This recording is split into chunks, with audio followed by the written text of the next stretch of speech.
विनय comma criteria range 2 कौन सी है? Product select कर।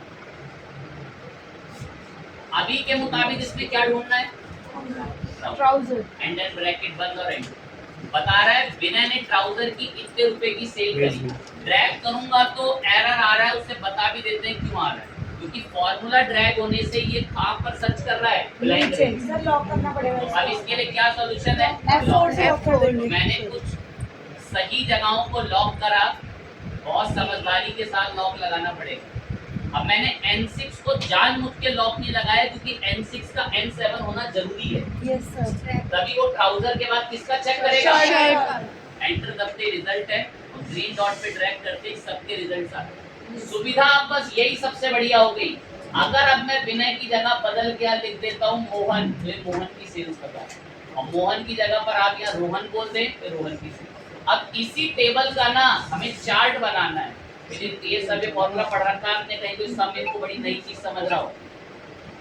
अब इसी का हमें बनाना है चार्ट। थोड़ी सी जगह खाली कराई थी, अब यहाँ इस एरिया में चार्ट रखेंगे। इंसर्ट के रिबन में यहाँ बैठे हुए हैं ये चार्ट से तरह तरह के कॉलम पाई चार्ट। अब आपने क्या करा, खाली रेंज पे क्लिक करना, खाली रेंज पे, और यहाँ ये देखो चार्ट जो दिख रहा है ये कॉलम चार्ट है, उस पर क्लिक करना। कह रहा कोई डिजाइन, मैं ये वाला डिजाइन फाइनल कर दिया, क्लिक करवा, लेकिन इसमें तो चार्ट आया नहीं, तो मैंने इसकी रेंज का थोड़ा साइज कम किया। और साइज कम करने के बाद इस रेंज का यहाँ सिलेक्ट डेटा आता है, सिलेक्ट डेटा पे क्लिक करा और सिलेक्ट डेटा ऐसे बताया कि इस रेंज का चार्ट बनना है, पीछे तुरंत उसका चार्ट रहेगा। अगर आप ऐसे नहीं बनवा सकते तो एक ट्रिक और है, सबसे इजी, उसको देखो। बस क्या करो, अपना डेटा सिलेक्ट करो और इंसर्ट में कॉलम चार्ट पे क्लिक दबा दो, अपने आप ही बना दो। पहले सर इजी तरीका क्यों नहीं बताते? थोड़ा फैंसी दिखता तो पहले क्यों नहीं बता देते इजी वाला? क्लिक करके दो एक डिजाइन्स का सर्वे किया, जो डिजाइन बेस्ट लगा क्लिक करा, या जो डिजाइन के अंदर थोड़ा बहुत और डिजाइन चाहते हो उस पर क्लिक करो। थोड़ा सा चार्ट को हैवी करा, अब फ्लक्चुएट करा के देखते हैं। रोहन का बदल के हम लोगों ने विनय करा, विनय की सेल, विनय के बाद नाम चेंज करते हैं, उसकी सेल तुरंत अब चेंज होती हुई देखने को मिला। और एक चीज थोड़ी सी बुरी लग रही है, वो बड़ी बारीकी से सुनना। मैंने विनय का नाम बदल के अब सेल में सेट करा रहा हूँ किसकी, बेसिकली मोहन, बट ये ना पता नहीं चल पा रहा कि ये चार्ट किस एम्प्लॉय का है, मोहन।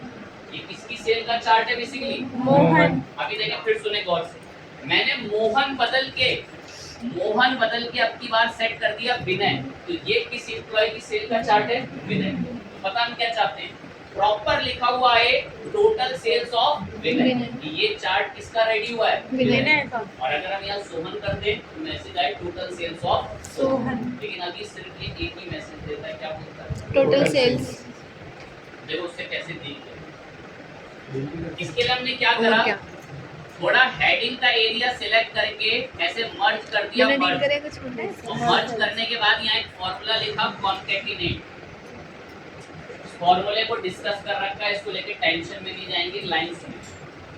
कॉन्कैटिनेट का फॉर्मूला ना मेरे में जो मैं एक्सेल यूज कर रहा हूँ, ये थोड़ा लेटेस्ट वर्जन का एक्सेल है, आपका जो एक्सेल है वो बड़ा लाइट और फास्ट एक्सेल है। उसमें कॉन्कैटिनेट का जो फॉर्मूला होगा ना, वो पूरी स्पेलिंग होगी कॉन्कैटिनेट, और आपने भी पढ़ रखा है कॉन्कैटिनेट। ये कॉन्कैटिनेट मेरे वाले इस एक्सेल के वर्जन में किस नाम से है, कॉन्कैट। परेशान नहीं होंगे, वही कॉन्कैटिनेट है।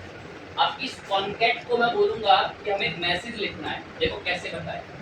डबल कोट्स में देखो कैसे लिख रहे हैं, डबल कोट्स में मैंने ऐसे लिखा total sales of double quotes comma, और ये वाला सेल बताएं, या बीच में थोड़ा सा गैप भी छोड़ दिया, और यहाँ पर अब इसको ब्रैकेट को बंद कर और एंटर दबा। अब होगा क्या कि यहाँ विनय नाम अगर बदलेगा और यहाँ सोहन होगा तो टोटल सेल्स ऑफ सोहन। ये कॉन्कैटिनेट से करा, खुद से मैसेज लिखा टोटल सेल्स ऑफ, और कॉमा लगा के ये वाला सेल बता दिया। अब इस सेल में जो भी लिखा हुआ आएगा वहां बदल जाएगा, total sales of Rohan, total sales of Mohan. लेकिन ये यहाँ तो आ नहीं रहा, देखो कैसे आएगा। बस इस इनपुट फील्ड पे ये टेक्स्ट बॉक्स पे क्लिक करना और फॉर्मूला बार पे लगाना इज इक्वल टू, और ये सेल पे क्लिक दबा के एंटर दबा देना, अपने आप सेव मैसेज। अब अगर आप ये मोहन नाम को बदल के सोहन करेंगे, उसी का डेटा आपको देखने को मिलेगा। जिस अकॉर्डिंग आप वहाँ पर डेटा फ्लक्चुएट करेंगे, उस अकॉर्डिंग आपको डेटा देखने को मिलेगा। समझ सकता हूँ आपका हाल, रिपीट तो मुझे करना ही है। फुलफिल पूरा टॉपिक रेडी है।